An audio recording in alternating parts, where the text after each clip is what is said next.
వే gold trusted gold buyers మీరు తాకట్టు పెట్టిన బంగారాన్ని విడిపించి ఈ రోజు ఉన్న మార్కెట్ ధరకు కొనబడను. చిన్నారి జాను మిస్సింగ్ కేసు మిస్టరీ ఇంకా వేయడం లేదు. అదృశ్యమై 15 రోజులవుతున్నా ఇంకా ఆచూకీ మాత్రం లభ్యం కాలేదు. జ్ఞానేశ్వరి అదృశ్యమైనటువంటి రోజు సిహెచ్ అగ్రహారం వినాయకుడి గుడి వద్ద సంచరించింది పెంపుడు కుక్క. సీసీ కెమెరాలో రికార్డైంది కుక్క యొక్క కదలికలు. ప్రధానంగా కిడ్నాప్ కోసం ఇప్పటి వరకు 6,000 సెల్ ఫోన్ కాల్స్ ను కూడా విశ్లేషించారు పోలీసులు. జాను ఇంటి నుంచి బయటికి వెళ్తున్నటువంటి సందర్భంలో జానుతో పాటుగా బయటికి వెళ్ళినటువంటి కుక్క ప్రధానంగా ఆ ప్రాంతంలో ఉన్నటువంటి వినాయకుడు గుడి వద్ద సంచరించినట్లుగా ప్రస్తుతం సీసీటీవీ ఫుటేజ్ ను చాలా స్పష్టంగా కనబడుతుంది. సిహెచ్ అగ్రహారం వినాయకుడి గుడి వద్ద పెంపుడు కుక్క సంచరించినట్లుగా సమాచారం. అయితే జానుని వీడి కుక్క ఈ టెంపుల్ వైపు వెళ్ళిందా? అయితే టెంపుల్ ని పూర్తి స్థాయిలో ఆ కుక్కను వదిలేసి జాను మాత్రమే అక్కడి నుంచి వెళ్ళిపోయిందా? ప్రస్తుతం జాను 15 రోజులుగా కనిపించకుండా పోయినా ప్రతి ప్రాంతంలో కొండల్లో, గుట్టల్లో, అడవుల్లో, ప్రధానంగా ఆ పామాయిల్ కి సంబంధించినటువంటి తోటల్లో వెతికినా ఎక్కడ కూడా జాను ఆచూకీ మాత్రం లభ్యం కాలేదు. ప్రధానంగా ఉన్నటువంటి సాంకేతికతను యూజ్ చేసి మరి ముఖ్యంగా థర్మల్ కెమెరాలను యూజ్ చేసినా ఎక్కడ జాను ఆచూకీ మాత్రం లభ్యం కాలేదు. దాదాపు 6,000 సెల్ ఫోన్ కాల్స్ ను కూడా పోలీసులు విశ్లేషిస్తున్నారు.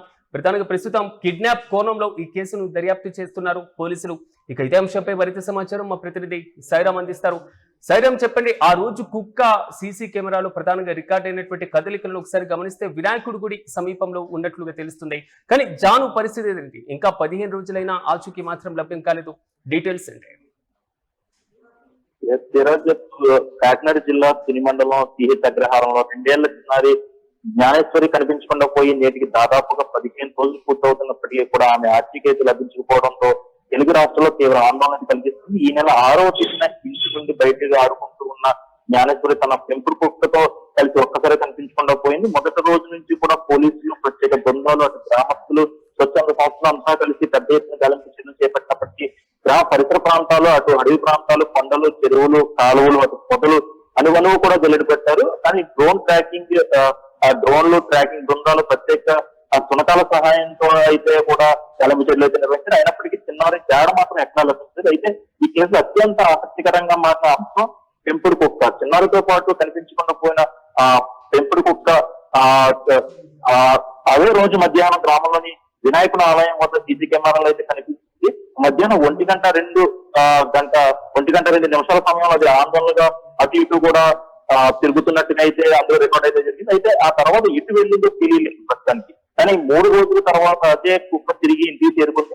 అప్పటి నుంచి కూడా అది అసాధారణంగా, అంటే కొంచెం ఏదో మతిస్థిమితం కోల్పోయినట్టుగా ప్రవర్తించడం అయితే ప్రారంభించిందని చెప్తున్నారు. అయితే ఎవరైనా దగ్గరకు వస్తే మాత్రం దాడి చేయడం, లేదా భయంతో ఉండడం వంటి లక్షణాలు కూడా దాంట్లో కనిపించాయని చెప్తున్నారు. తర్వాత ఆ కుక్క అనారోగ్యానికి గురై మరణించిన ఏదైతే ఒక జీపీఎస్ ట్రాకర్ అమర్చి పోలీసులు అడవిలోకి వదిలారో తర్వాత ఒక 2 గంటల పాటు తిరిగి వచ్చి అది ఇంటికి వచ్చిన తర్వాత మరణించడం అయితే జరిగింది.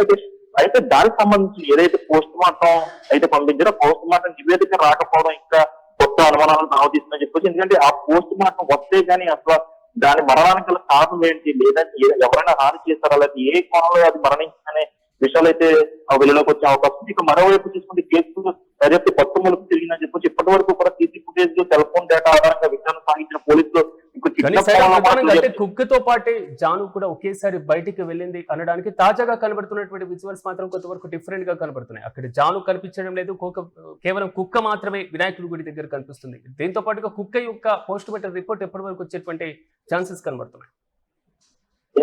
అంటే ఏదైతే ఇప్పుడు కుక్క అంటే ఆ తోటకి బయటికి వచ్చిన తర్వాత కుక్క అయితే ఆ తోటకి బయట నుండి శర్మ చేతి వైపు రోడ్ లో ఉన్న ఆలయం వద్దకు అయితే వచ్చిందని చెప్తున్నా. మళ్ళీ అది లోపలికి తోట లోపలికి వచ్చే సమయంలో తోటకి కుడివైపు నుండి లోపలికి వచ్చిందని చెప్తున్నాను. అంటే ఏదైతే ఇప్పుడు కుక్క పెంపుడు కుక్క సంబంధించిన సీసీ ఫుటేజ్ విజువల్స్ ఉన్నాయో సీసీ ఫుటేజ్ విజువల్స్ కేవలం కుక్క ఆనవాళ్ళు తప్ప పాప సంబంధించిన ఆనవాళ్ళు ఏమీ లేవు. కేవలం పాప సంబంధించిన ఆనవాళ్ళు కేవలం తోటలో ఉన్న సీసీ కెమెరాలో మాత్రమే రికార్డ్ అయింది. అంటే పాప కూడా పెంపుడు కుక్క వెళ్ళలేదు అన్నట్లు భావిస్తున్నారు. లేక తోట నుండి బయటికి వచ్చిన వెంటనే పాపను ఎవరైనా కిడ్నాప్ చేశారా, వెంటనే కుక్క అలా వెళ్ళిపోయిందా, లేకపోతే దాన్ని భయపెట్టారా కిడ్నాపర్స్ అన్న కోణంలో కూడా దర్యాప్తు చేస్తున్నారు. అయితే ఇప్పుడు ప్రస్తుతం ఏదైతే కొండ ప్రాంతాలు ఉన్నాయో కొండ ప్రాంతాల్లో ఏర్పాటు చేసినటువంటి కరెంటు ఉచ్చులకు సంబంధించినటువంటి ఆ ప్రమాదం జరిగిందా, లేదా ఎవరైనా చిన్నారి చేతిలో చిక్కి ఉండొచ్చు ఆ పాప అనే కోణంలో కూడా విచారణ అయితే జరుగుతుంది. ముఖ్యంగా ఇటు కేవలం ఈ దొండవాక పంచాయతీ గ్రామ పంచాయతీ కాకుండా పిఠాపురం, కోటఊర్ల వెంట దేవి పోలవరం ప్రాంతాల్లో కూడా అనేక మంది ప్రత్యేక బృందాలు గాలింపు చర్యలు అయితే కొనసాగిస్తున్నారు. ఏ ఒక్క సీసీ కెమెరా దొరికినా సరే దాన్ని ఏది వదిలిపెట్టకుండా పోలీసులు అయితే పరిశీలిస్తున్నామని చెప్తారు. ఇదే సమయంలో తాజాగా ఇదే సమయంలో పులి మార్కెట్ యార్డ్ సమీపంలో మరో చిన్నారి కనిపించడం సంచలనం రేపింది. ఏడుస్తూ కనిపించిన ఓ చిన్నారిని చూసి స్థానికులు కొంతమంది జ్ఞానేశ్వరి అని దొరికేసిందేమో అని ఆశపడ్డారు. ఒక మహిళా పోలీసులకు వెంటనే సమాచారం ఇవ్వడంతో పోలీసులు అక్కడ చేరుకుని ఆ చిన్నారిని తమ అదుపులోకి అయితే తీసుకున్నారు. అయితే విచారణ అనంతరం ఆమె జ్ఞానేశ్వరి కాదని పోలీసులు అయితే నిర్ధారించారు. దీంతో ఒక్కసారిగా ఆశలు చిగురించిన కుటుంబ సభ్యులు కూడా మళ్ళీ నిరాశకు గురయ్యారు. ప్రస్తుతం ఆ చిన్నారి ఎవరు ఎక్కడి నుండి వచ్చిందనే కోణంలో కూడా పోలీసులు అయితే విచారణ జరుపుతున్నారు. ఇక చూసుకుంటే అయితే రాష్ట్ర వ్యాప్తంగా కూడా అందరూ కూడా ఇప్పుడు దాదాపు ఒక 6,000 సెల్ ఫోన్ కాల్స్ ను కూడా పోలీసులు విశ్లేషిస్తున్నట్లుగా తెలుస్తుంది. అంటే కిడ్నాప్ కోణంలోనే ఈ సెల్ ఫోన్ రికార్డ్స్ చూస్తున్నారా? దేనికి సంబంధించిన డీటెయిల్స్?